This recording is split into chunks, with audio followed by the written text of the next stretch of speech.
My kids told me they wanted takeout chicken and broccoli, so I decided to make it at home.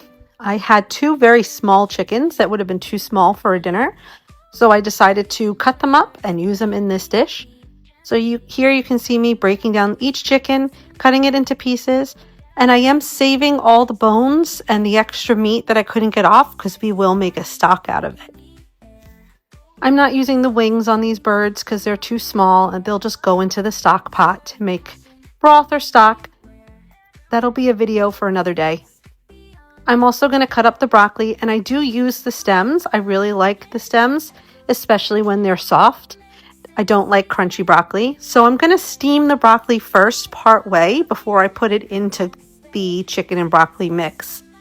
Here I'm making the sauce. It's 1.5 cups of chicken broth. You could also use water. I just like the broth, it gives more flavor. And 1/2 cup of soy sauce, about 2 tablespoons of oyster sauce, a little dash of rice wine vinegar, and then 2 tablespoons of brown sugar to give it a sweetness, which you whisk all together. I coat my chicken with cornstarch. It helps when you're frying it up. It also helps with thickening the sauce. Once it's coated in cornstarch, I put some lard in my pan and then a little bit of sesame oil for flavor. And once that's completely melted, I'll add the onions I pre-cut. I had them left over from another meal, so that's why you didn't see me cut them. Once the onions are cooked pretty well, I'll add the chicken and I'll give that a good stirring. You don't want to cook the chicken all the way through yet because it will cook down in the sauce and you don't want your chicken to be overcooked. I also add some pepper and lots of garlic. I really like garlic in a jar because it's easy, but you do have to use a lot of it. Once it's partway cooked, you're going to add the sauce and let that mix and boil down a little bit.